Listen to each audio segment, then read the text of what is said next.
mentiroso. Aí o diabo responde: porque a gente sabe que tu veio mandar a gente sair. Ele sabe, glória. Eita, que tem culto aí, missa, que termina o culto e não acontece nada. Mas o culto de Jesus, quando ele está abrindo o templo, o diabo já começa a ciscar, já começa a tremer. Ele está vindo aí. Olha, irmão, você pode ouvir pela fé os passos de Jesus chegando lá na tua casa. Tu pode ouvir pela fé os passos de Jesus chegando lá na tua parentela. Tu crê que no passo do leão o diabo vai tremer, a terra vai rachar, cadeia vai se quebrar. Glória, glória. A gente sabe que tu veio mandar a gente embora. Agora deixa a gente fazer um pedido. Olha Jesus atendendo o pedido de demônio. Mas vamos entender por quê. Eles disseram assim: a gente quer ir e não quer ficar vagando por aí não. Manda a gente para os porcos, para Jesus mostrar que tem toda a autoridade e todo o poder. Disse: então vai, agora no moço não fica, porque eu vim produzir libertação. Querida igreja, Pai do Senhor Jesus, é bênção, irmãos, é bom estar aqui nesse trabalho tão abençoado e tão abençoador. E sendo essa a nossa última participação na conferência, fica aqui a nossa palavra de gratidão final pela maneira honrosa que fomos recebidos aqui.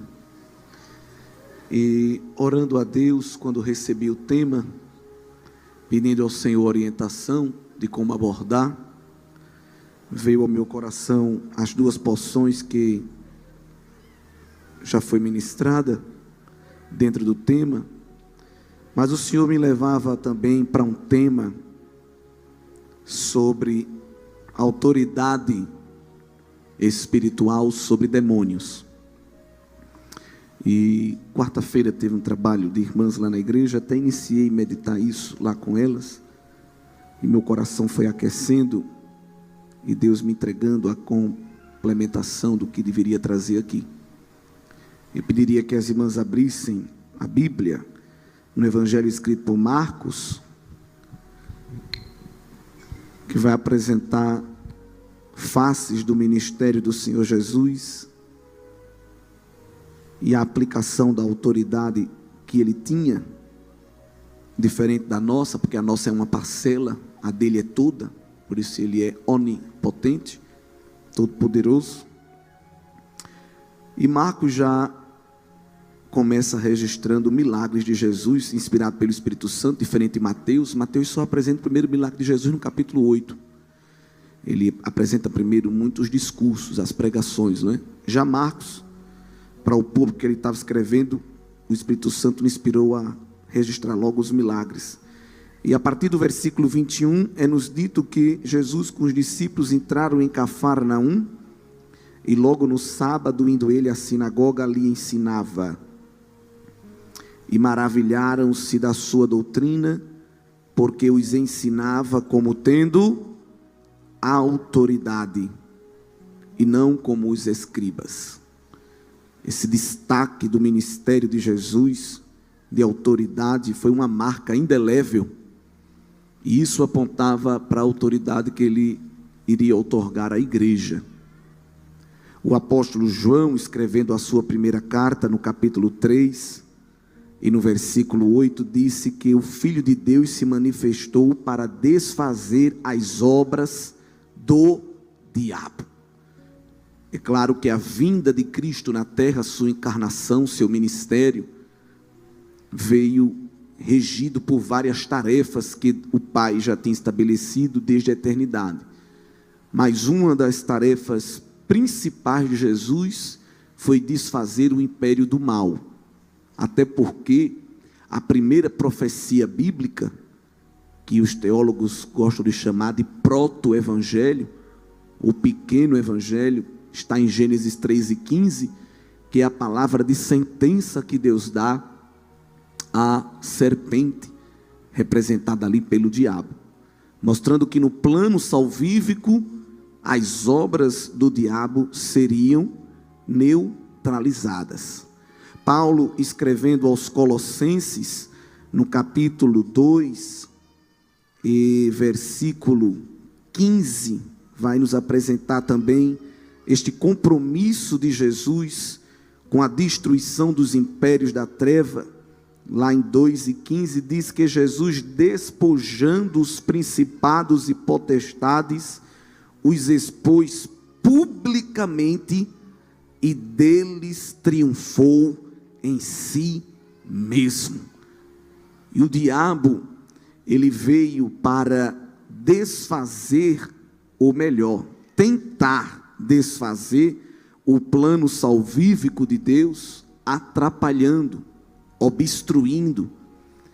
É uma obra diametralmente oposta à do Senhor Jesus, porque Jesus veio para produzir liberdade, libertação. Jesus não trabalha produzindo legalistas nem libertinos, mas ele disse: se o Filho do Homem vos libertar, verdadeiramente sereis livres. O ministério de Jesus envolve libertação do poder do pecado, do poder do inferno. Já o ofício de Satanás é aprisionar, é retirar, tentar ao menos diminuir esta liberdade que Deus concede ao homem. E ele faz isso até adulterando o conceito de liberdade, porque para o mundo ímpio, liberdade combina com libertinagem, é ser livre para fazer o que quiser. Mas a liberdade de Deus não é liberdade para pecar, é liberdade do pecar. É olhar para o pecado e dizer: não, obrigado, eu já estou livre dessas correntes, eu já estou livre dessas algemas, esse modo de vida não me atrai mais, já estou preenchido com o Espírito Santo, como foi pregado, ele preencheu a minha morada. E quando a gente está com a casa vazia, espiritualmente falando, qualquer batida na porta a gente lá vai ver o que é. Mas quando um crente está cheio da presença do Espírito Santo dentro da casa espiritual, o diabo pode bater na porta, tocar no interfone, você não se dá o trabalho de nem ir ver quem é, porque quem tinha que entrar já está dentro. Então o resto é resto. Quando você vê um crente flertando muito nas frestas da porta e da janela com o que está lá fora, é porque a casa espiritual não está totalmente preenchida pela presença de Deus. E o diabo, ele foi destituído de muitas coisas que ele tinha, mas Deus permite ele ter, juntamente com os anjos caídos, ainda uma parcela de poder. Observe que é limitada, mas ele tem algumas capacidades, ele tem astúcia, ele não tem sabedoria, mas ele tem uma inteligência articulada para o mal, ele tem umas estratégias. Paulo usa essa expressão grega em Efésios 6, e o inimigo das nossas almas, ele é calculista, é oportunista, ele observa bem como vai trabalhar, ele faz um mapeamento, só que ele foi desprovido de matéria física, juntamente com os anjos caídos, eles só são espírito.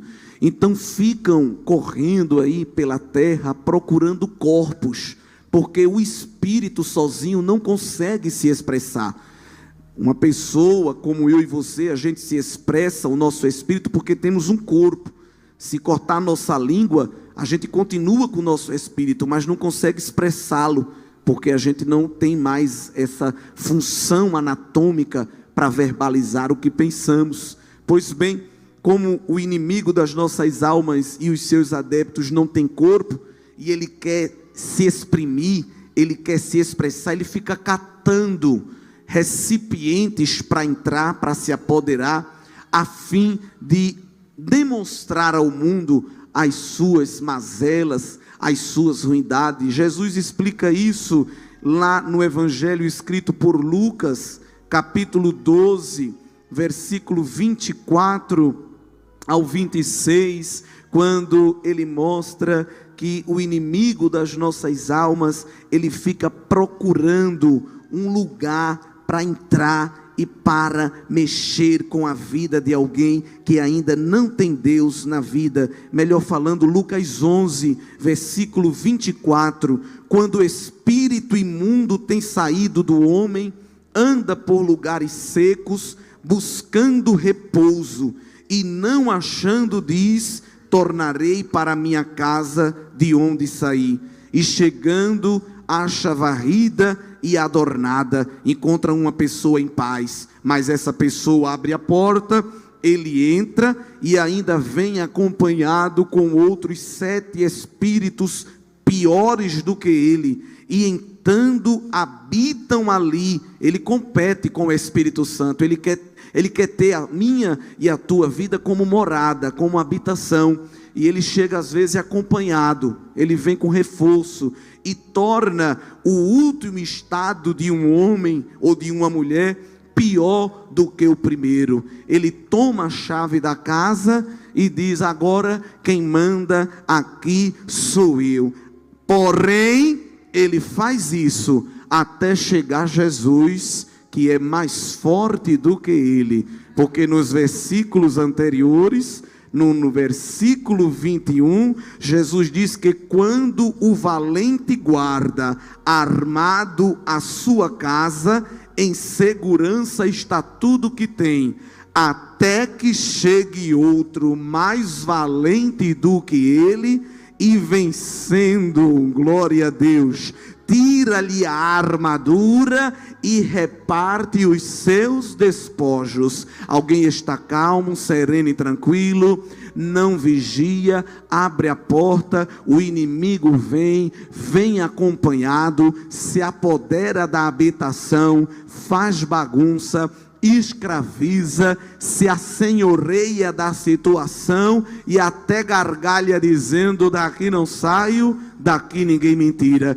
Mas Jesus chega, o valente dos valentes, o poderoso de Jacó, o Jeová de Savaó, o Senhor dos exércitos, aquele que comanda as milícias angelical. Mas ele não precisa nem vir acompanhado, o inimigo precisa de reforço, mas Jesus vem sozinho, mais valente, e diz: me dê a chave, bora, me dê a chave da casa, a casa é minha, a propriedade é minha, eu não preciso de MST nem de INCRA para reclamar propriedade não, eu mesmo vim reivindicar ela. Bora, devolve a consciência, devolve a alegria. Olha Jesus pegando o despojo, glória, devolve o sorriso, devolve o cântico, devolve o sono. Tu tirou o sono, devolve, bora, devolve o apetite, tu tirou o apetite, devolve, é meu. O valente Jesus chega para despojar o diabo do que ele pensava que era dele e devolver a liberdade para quem está cativo, porque este é o ministério do Senhor Jesus. Jesus tem esta tarefa. Quando ele chega na sinagoga em Cafarnaum, em Lucas 4, que ele pega Isaías 61 e declama aquele texto profético que se cumpria nele mesmo, Jesus diz: o Espírito do Senhor me ungiu. E faz todo sentido, porque o sobrenome de Jesus, Cristo, que é a palavra grega para ungido, a tradução de Messias, que é a palavra hebraica para esse significado. Só que a unção de Jesus não ficou só nele. João disse que nele nós temos também a unção do seu santo. E a unção de Jesus não é para regalar olho, para ter olho de profeta. A unção de Jesus não é para se arrepiar tudo. A unção de Jesus não é para rodopiar no fogo, para cortar laço, para sentir abano de asa de querubim. Porque tem muita gente pensando que é ungido para fazer esses trejeitos neopentecostais, essas performances que não tem nada de Deus, só é barulho, mas é como um acendedor automático, é um fogo de artifício, até explode, pá, pá, pá. Mas depois você procura não ver mais nada. Não é brasa acesa no altar, não, é algo muito volátil, é algo muito efêmero, muito passageiro. Mas Jesus disse: não, eu sou ungido, o Espírito do Senhor me ungiu. E ali naquele texto Jesus descreve algumas das suas atividades, e há uma que eu quero destacar, porque não estamos aqui para comentar todas, mas lá em 4:18 e 19 de Lucas, Jesus disse que foi ungido para pregoar liberdade aos cativos. Outra tradução diz, para aprisionar os encarcerados. E tem outra tradução inglesa que gosto muito, que diz que ele veio para declarar abertura de cárcere. Jesus veio com alvará de soltura, que não tem nenhum juiz, nem federal de Suprema Corte que possa expedir. E este alvará de soltura, ele também entregou à igreja. A igreja tem um alvará de soltura para os encarcerados do diabo. Está no vício, quando a igreja chega, receba a libertação em nome de Jesus. Está enjaulado na prostituição, a igreja apresenta o alvará de soltura, que vem carimbado com sangue carmesim, receba a libertação em nome de Jesus. Está preso na depressão, está preso na ansiedade, está preso no estresse, na incredulidade, na irreverência, na sensualidade, na maledicência, no que for, tem na tua mão um alvará de soltura revestido da autoridade do poderoso nome de Jesus. E com todo respeito, devido a esses grupos, quem declara alvará de soltura no reino dos céus não é bombeiro, não é polícia militar, não é Suprema Corte, eles têm as suas funções, mas no mundo espiritual, isso não resolve com cacetete, isso não se resolve com arma de choque, não se produz libertação com pílula, com água saborizada, com ioga, com técnica de respiração, com rodela de pepino, com magia, com encantamento, com mantra, com palavra de efeito, com abracadabra, com varinha de condão, pata de coelho, trevo de 3 folhas, de 4 folhas, não adianta. É o poderoso nome de Jesus, o nome que é sobre todo nome. A este nome se dobrará todo joelho no céu, na terra e debaixo da terra, e toda língua confessará que Jesus Cristo é Senhor, para a glória de Deus Pai. E este nome não está fechado num pote hermeticamente fechado, numa caixa de platina, num cofre no banco central. Esse nome está na tua boca, esse nome está na tua mão. Viu? Glória a Deus. Jesus recebeu esta autoridade de declarar abertura de cárcere e confiou, transferiu, compartilhou também para a igreja. E é aqui onde entra o evangelho escrito por Marcos, que não perde tempo em apresentar Jesus como libertador de cativo. E aonde é que Jesus começou a operar libertação de cativo? Dentro da sinagoga. O culto judaico estava revestido de uma religiosidade tão grande que Satanás nem ia lá. Com respeito ao termo, sem ferir quem é desta fé, o culto judaico já tinha virado uma missa. Por que uso o termo missa? Porque era extremamente previsível. Leitura do texto sagrado, da lei, leitura dos targuns, que eram as paráfrases aramaicas, uma breve homilia, um breve cântico, uma breve oração. Não precisava ter espírito de adivinhação. Já sabia o que ia acontecer do começo ao fim. E às vezes, querido pastor, algumas de nossas reuniões são essas missas, que a gente já sabe o que vai acontecer. Já sabe a hora que o vaso vai levantar a mão esquerda e dar glória. Já sabe a hora que vai levantar a mão direita e dar aleluia. Já sabe até a hora que vai falar língua estranha, que eu não sei como é que se programa esse negócio, mas tem gente que até que já sabe. Quando a câmera passar perto de mim, eu fecho o olho. E tem gente na internet que me chicoteia porque eu falo isso. Mas recebe aí a marretada de Jeová. O culto judaico estava tão legalizado, tão religiosizado, me permita esse trocadilho, que o diabo dizia, não preciso nem ir lá. Porque ali nem fede e nem cheira. Só que em Marcos 1 e 21, quem foi para o culto, o preletor naquele dia, era Jesus. Aleluia. E o verso 23 diz que estava na sinagoga deles um homem com espírito imundo. Esse é um eufemismo, é uma figura de linguagem usada para amenizar. Espírito imundo aqui significa tudo que não preste mais um pouco. Era o que aquele homem tinha, carregado de baboseira espiritual. Só que antes de Jesus, esse pessoal ia e não gerava nenhuma manifestação, até porque não ia ter ninguém para expulsar. Mas quando Jesus chegou e começou a pregar, o demônio não aguentou. Porque onde há um lugar em que Jesus é centralizado, as obras do inferno não conseguem ficar quieto. E eu fiquei com o peso de trazer a última mensagem da conferência, e a mensagem que Jesus me deu foi a mais pesada para esse encerramento. Tem gente vivendo um marasmo espiritual. Tem gente dirigindo o culto numa inércia e numa letargia que os demônios agradecem. Tem gente glorificando uma falsa paz. Aqui é ótimo, irmão. Aqui não tem nenhuma ocorrência. Aqui não tem nenhuma bronca. Aqui é tão bom, a gente está tão blindado que o diabo nunca atrapalha, nunca tem nada. Desconfie. Quando tudo estiver dando absolutamente certo, desconfie. É porque aquele ajuntamento não é mais uma zona de perigo para o reino das trevas. Agora, quando o ajuntamento tem Jesus no centro, tem Jesus falando, tem Jesus operando, o inferno começa a botar as unhas de fora, começa a ciscar, começa a sair da zona de conforto. Aí o homem que estava sobre possessão demoníaca não aguentou e fez uma pergunta desaforada para Jesus. Porque o diabo é assim, quando ele abre a boca é só para falar desaforo. Que temos contigo, ó Jesus? Qual foi o termo que ele usou aí? Bota aí no telão que assim me acompanha. Marcos 1, por favor, e versículo 24. Que é que nós temos contigo? O que é que você quer conosco, Jesus? Os irmãos sabem, a gente usa esse termo para glorificar.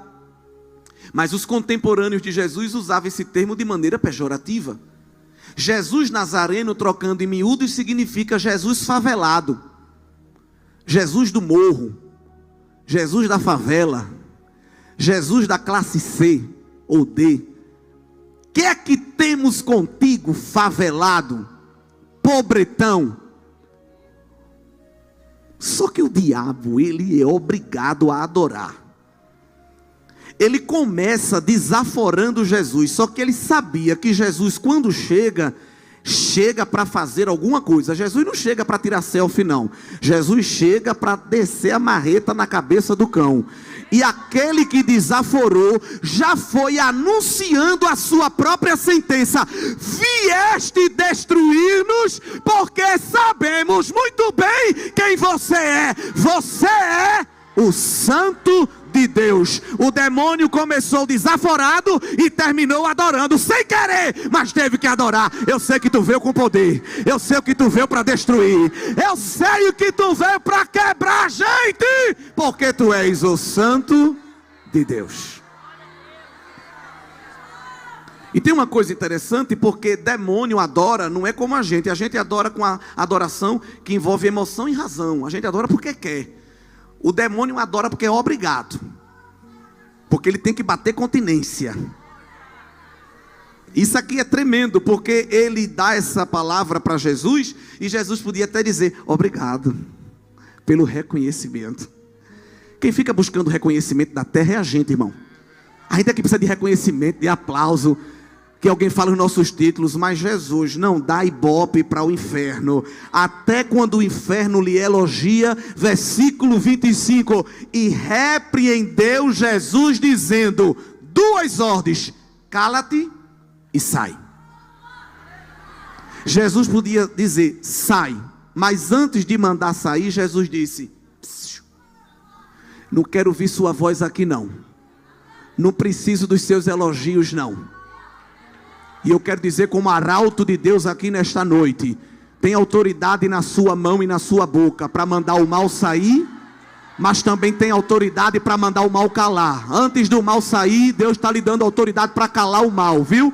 Eu disse aqui de tarde que Ele está blindando os ouvidos. Recebe na tua mão autoridade para calar o mal.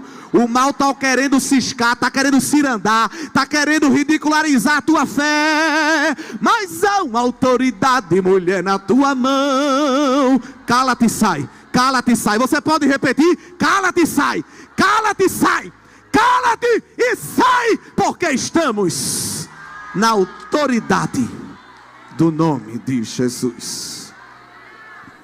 O que foi que o espírito fez? Verso 26.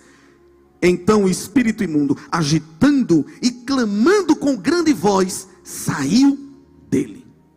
Por que eu digo que o culto ali não fedia nem cheirava e ninguém estava acostumado com isso? Porque quando eles viram Jesus operar aquela expulsão, disseram: o que é isso? Oh my God! Com que autoridade ele faz isso? Qual é o pó? Qual é a substância? Qual é o fármaco? Qual é o nome do princípio ativo? O nome de Jesus tem autoridade para ordenar os espíritos imundos, e eles têm que obedecer. Louvado seja Deus. Isso fez com que a publicidade da fama de Cristo corresse por toda a Galileia. Versículo 29 diz-nos que Jesus saiu do culto da sinagoga e foi para a casa de Pedro. Chegou lá, encontrou a sogra dele deitada com febre. Jesus tomou pela mão, levantou, a febre deixou. E aquela que estava acamada agora estava servindo o almoço, porque Jesus faz isso, não é? Jesus chegou para visitar a mulher estava na maca, num soro, não foi? Lá dizendo: oh Senhor, tem misericórdia. Jesus nem disse assim: vou lhe receitar 15 dias de repouso, de convalescença. Quando ele chegando, ele faz algo tão grande, que quem está acamado agora está forrando a mesa. Vê que coisa tremenda. Porque a vontade do diabo é te deixar acamada. Há uma força do mal querendo calar a tua voz, te deixar, minha irmã, tão mole que você vai perder até a consciência. É tanta luta, é tanta prova, é tanto bombardeio para te enfraquecer, para te fragilizar, e você ficar toda molenga. E alguém perguntar: o que é isso? É prova, é luta, meu filho, é muita luta. Não, ele não vai ter esse gosto não. Porque Jesus chega todo dia na tua casa e renova a tua força. Glória a Deus. Tu crê, irmão, que a palavra de Deus é o estender das tuas artérias? E o diabo quer entupir as tuas artérias e dizer: eu vou acabar com ela agora. Mas Jesus diz: vai não, a minha palavra passeia nos vasos sanguíneos da minha serva. Quando tu dorme, mulher, eu te visito, pele, tecidos, órgãos. Se tu crê, tu recebe aí, porque ele está falando. Na madrugada eu renovo os teus nervos, os teus ossos, glória. Há tanto bombardeio contra o teu cérebro, eu visito os teus neurônios. Olha Deus visitando o neurônio aqui nesta noite. Espírito de loucura, eu te repreendo nesta noite. Saia do nosso meio agora, porque o refrigério de Deus está descendo na mente desta mulher. Eita, glória ao nome de Jesus. Tu não vai ficar na tarja preta, tu não vai ficar nem na tarja branca, porque a palavra de Deus neutraliza as setas. Ele está quebrando seta nesta noite. E se não quebrar a seta, ele quebra logo o arco. E se não quebrar o arco, ele quebra o braço de Faraó. Mas não chegará na tua tenda nem seta que voe de dia, nem mortandade que voe de noite. O diabo vem de manhã, Jeová blinda. Ele vem de tarde, Jeová blinda. Ele vem de noite, Jeová blinda. Ele vem de madrugada. Tu está dormindo e Jeová está blindando, dizendo: estás sobre a minha autoridade, estás sobre o meu cuidado, estás sobre a minha proteção. Eu sou o teu guarda, eu sou o teu broquel, eu sou o teu escudo, eu sou o teu baluarte, eu sou o teu refúgio, eu sou o teu esconderijo, eu sou a tua cidadela armada. Entra na minha presença e desfruta desta proteção espiritual. Assim diz o Senhor. Deus está repreendendo o medo aqui. O diabo está mandando encomenda de madrugada para tirar teu sono, para te assustar, mas tu vai acordar ouvindo a voz de Deus como Samuel. Na madrugada vai ter revelação. Ele está espantando a assombração e está trazendo a revelação do céu. sobre a tua vida. Louvado seja Deus. Eu sinto o poder de Deus tão grande, irmão, que a gente tem que segurar para conseguir terminar a mensagem. Mas a vontade é de sair correndo, glória, porque é noite de vitória, é noite de Jeová desfazer obra de Satanás. Deus está quebrando feitiço, macumba, palavra de maldição, encantamento, está quebrando seta, está quebrando arco, está queimando o carro no fogo. Nós estamos numa grande guerra aqui esta noite. Tem muita coisa apontada contra a tua casa, mas Jeová está destronando Satanás e dizendo: aqui não, aqui não. Faz assim, olha com o teu dedo, olha, aqui não, aqui não. Dê marcha ré, porque a cidade está murada com a minha glória, e não haverá espanto nem terror. Assim diz o Senhor. Glorifica, abre a tua boca e glorifica. Dá glória a Deus, dá aleluia, fale mistério, porque é guerra, glória. Abre a tua boca e glorifica. Eu não costumo mandar glorificar na mensagem, mas glorifica, porque estamos em guerra. Cada glória que tu dá é uma bola de fogo na catapulta de Jeová.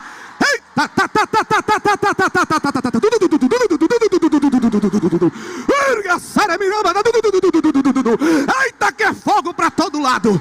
Ele está mandando fogo, fogo, fogo, fogo. E neste fogo ele está afugentando o mal, porque o teu guarda não dorme, não tosqueneja. É na glória, é na aleluia, é na adoração que ele está neutralizando as sobras do inimigo e te dando livramento. Livramento físico, livramento psicológico, livramento espiritual. Ele está te livrando do visível e do invisível, do palpável e do imaterial. Descansa, porque Jesus tem autoridade sobre o mal.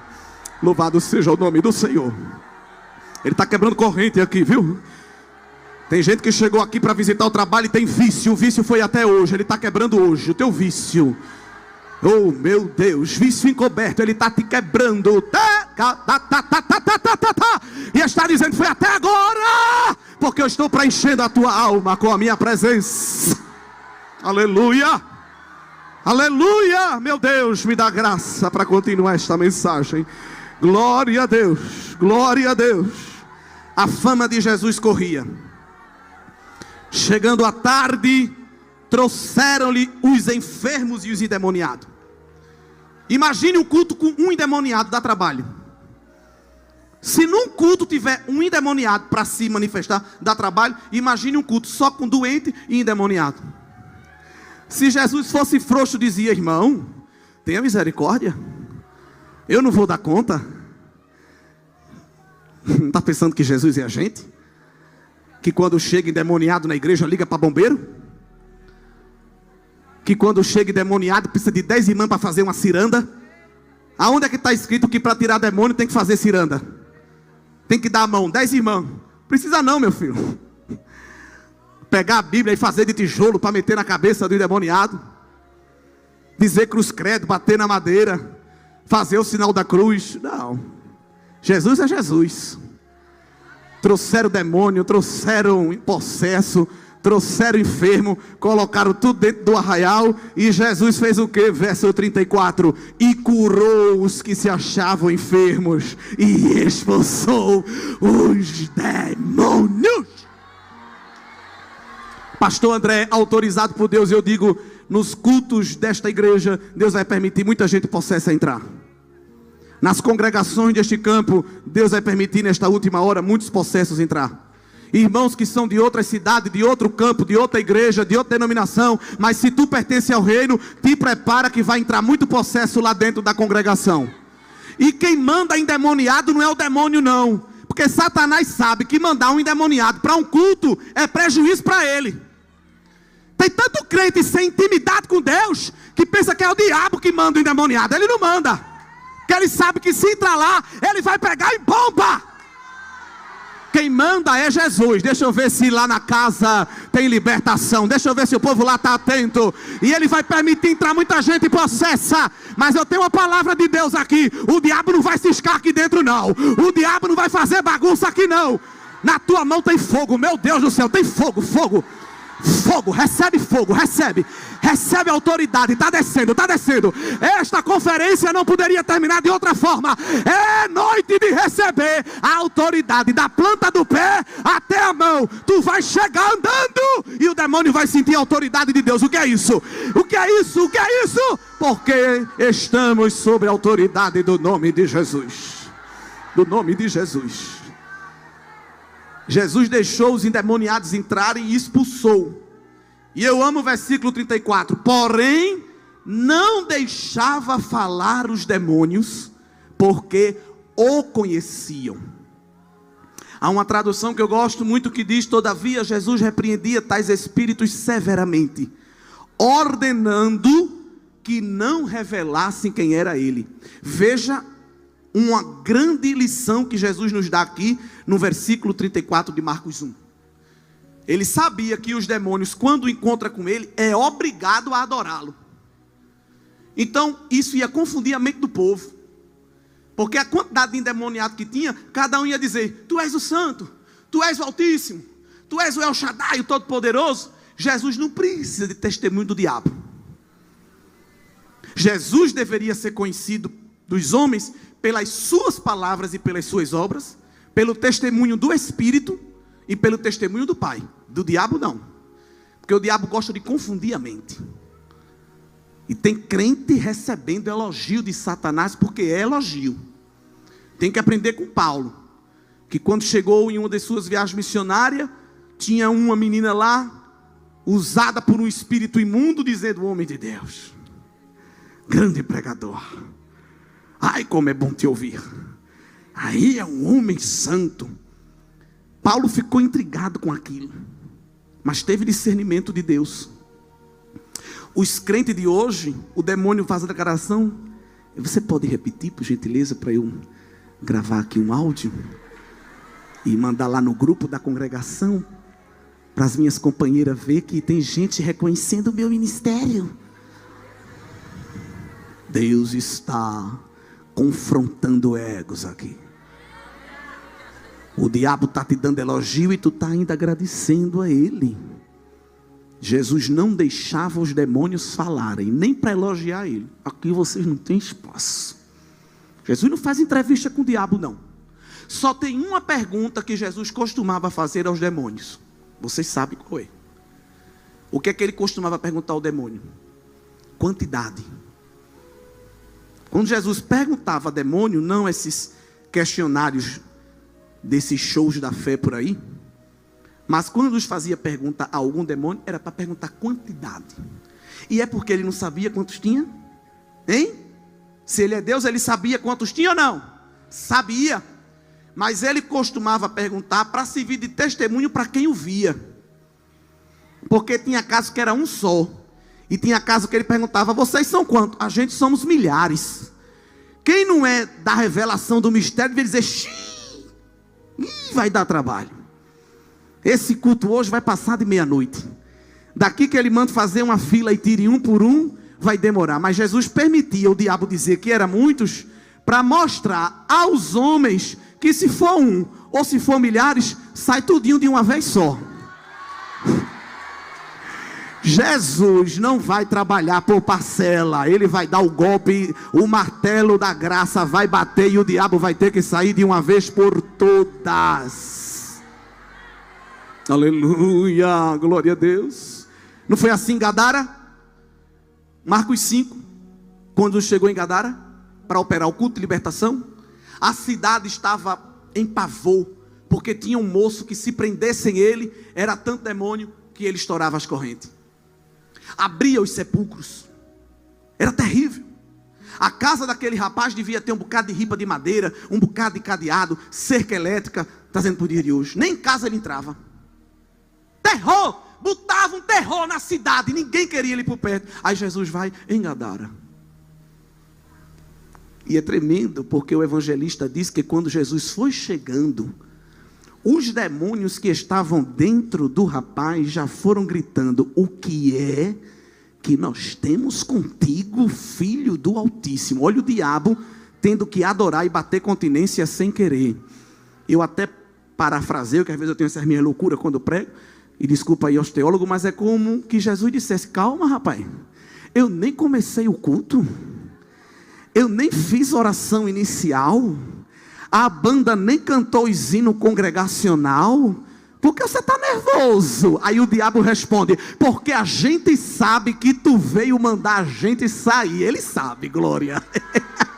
Eita, que tem culto aí, missa, que termina o culto e não acontece nada. Mas o culto de Jesus, quando ele está abrindo o templo, o diabo já começa a ciscar, já começa a tremer. Ele está vindo aí. Olha, irmão, você pode ouvir pela fé os passos de Jesus chegando lá na tua casa. Tu pode ouvir pela fé os passos de Jesus chegando lá na tua parentela. Tu crê que no passo do leão o diabo vai tremer, a terra vai rachar, cadeia vai se quebrar. Glória, glória. A gente sabe que tu veio mandar a gente embora. Agora deixa a gente fazer um pedido. Olha Jesus atendendo o pedido de demônio. Mas vamos entender por quê. Eles disseram assim: a gente quer ir e não quer ficar vagando por aí não. Manda a gente para os porcos, para Jesus mostrar que tem toda a autoridade e todo o poder. Disse: então vai, agora no moço não fica, porque eu vim produzir libertação. Glória a Deus, glória a Deus. A igreja vai ser visitada por esta autoridade de Deus. A igreja vai ser visitada por esta autoridade extraordinária. Aleluia, aleluia. Eu já estou encerrando, mas tem outra experiência em Marcos 9. Isso aqui não é curso para expulsar demônio não. Isso aqui é culto. E Deus está falando e dizendo: eu já dei autoridade para te ensinar não. Você já sabe como é. Não tem videoaula no YouTube com 3 episódios para aprender a ter autoridade sobre demônio.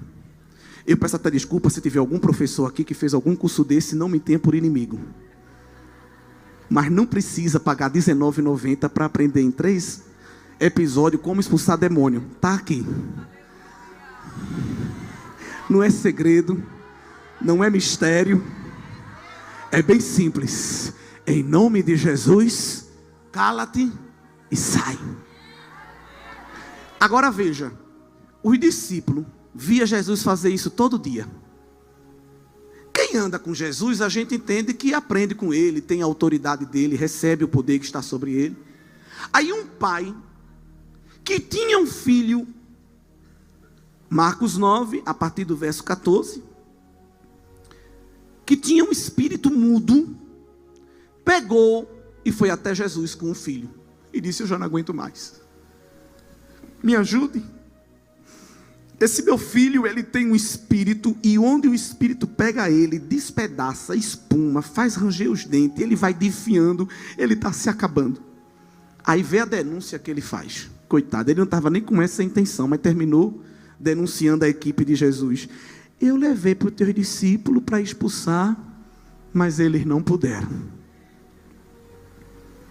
Fizeram o curso, assistiram a videoaula, pegaram o certificado do curso de formação continuada de autoridade espiritual, e quando o pai chegou lá para a equipe inteira, os homens não conseguiram.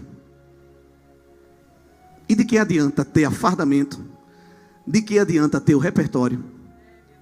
Ter a mídia? E eu estou falando isso aqui porque Deus me autoriza. Tenho sentido que aqui há uma atmosfera espiritual, mas se não tivesse eu ia falar do mesmo jeito. De que adianta um templo confortável? Isso aqui não é centro de convenção. Isso aqui é uma casa de oração. Ela não precisa estar caindo aos pedaços, porque Deus nos visita com os recursos e ela pode ter do bom e do melhor. Mas não é para funcionar como centro de evento, para a gente chegar, sentar: Pai do Senhor, minha filha, tu tá boazinha, eu tô, minha filha. Eu digo para ti, e tu diz para mim, e vamos embora rumo a Nova Jerusalém. Não, aqui é a enfermaria de Jeová. Aqui é a UPA do céu, a unidade de pronto atendimento celestial. Aqui é para trazer os moribundos, acamados, deprimidos, opressivos, os que estão se entronchando com o pecado, os que estão se debatendo, os que estão raquíticos. Ai Deus, o que é isso? O que é isso? Bora, eu vou falar agora o que é isso. Isso é demônio, mas vai sair agora. Agora. Mas os discípulos não souberam fazer. Aí ele disse: eu vou levar para o chefe dele, porque talvez o chefe tenha uma canetada maior. Aí o que foi que aconteceu com Jesus? Jesus deu uma lapada, irmão, tão grande nos discípulos. Porque essa geração aí, ela só vê Jesus amor. Jesus que diz, está chorando por quê? Se o compositor estiver aqui, não me tenha por inimigo. É lindo o hino. Não chora, quem cuida de você não dorme. Essa geração só quer ouvir essas palavras de Jesus, né? Mas Jesus às vezes pega um serrote, pega um martelo. Não é o diabo não, é Jesus, viu? Tum, na cabeça. Olha o que ele disse para os discípulos, para a mesa diretora dele. Ó geração incrédula, até quando eu vou ter que dar aula? Quantas videoaulas vocês vão ter que assistir mais? Até quando vou ter que suportar tudo isso? Traz o menino para mim. Eu estou levantando ajudante, mas eles têm medo. Inoperantes. E aqui nós temos 3 grupos. O grupo do pai ansioso e aflito, o grupo do filho oprimido e o grupo dos discípulos inoperantes. Eu não sei de qual grupo você é. Eu não sei se você é do grupo que está sofrendo a opressão, se você é do grupo de alguém que vive ao lado de alguém opresso, quer resolver e não consegue, ou se você é do grupo que está recebendo a batata quente. Ai meu Deus, o que é isso? Ai Jesus, deixa eu passar o zap da minha dirigente, da minha coordenadora. Pensa uma mulher de fé, ela cospe fogo, é igual dragão. Não, é você. É você, terra. Ai, o meu pastor, a minha missionária. Olha, eu tenho um amigo querubim, viu, com a espada de fogo. Pense no querubim arretado. Eu vou passar o zap dele e ele vai dar espada. Não, terra. É você que vai ter que tirar o mal. Viu? Você tem coragem, glória a Deus, de levantar a sua mão e dizer, eis-me aqui. Nem todas falaram, viu pastor? Você tem coragem? Eis-me aqui. Eita, toma aí, inferno. Aqui tem crente preparado para receber as encomendas do inferno e não voltar. Vai ser tratado, vai ser restaurado, vai ser transformado, vai ter mudança. Deus vai mudar o cativeiro, Deus vai declarar a abertura do cárcere, Deus vai quebrar a corrente, vai esfarelar o cadeado. E é usando a tua mão, a tua mão, a tua mão, a tua mão. Levanta essa mão santa. Meu Deus, quantas vezes essa mulher já levantaram a mão nessa conferência, mas não dá cãibra não. Cada levantada de mão é um milagre. Mão santa, sem ira e nem contenda. Quantas fragilidades, quantas imperfeições, mas Deus está usando esta mão. Essa mão vai botar o mal para correr hoje. Essa mão que Deus vai colocar sobre os enfermos e eles serão curados. Ei, Deus vai te levar dentro do hospital. Te prepara, tu crê? Ele vai fazer uma volta contigo na enfermaria. Ele vai te levar na UTI. O médico vai fazer exame, vai dar diagnóstico, vai prescrever o tratamento. Mas Jeová vai dizer a você, Zezinha, vá lá fazer uma visita, vá lá. Vá lá estender a mão. Dá a mão aí à tua irmã. Pega aí na mão dela. Glória a Deus. Isso é um ato de fé. Deus está levantando um exército aqui, viu? E este exército vai entrar. Ai meu Deus, que glória. Ai meu Deus, que glória.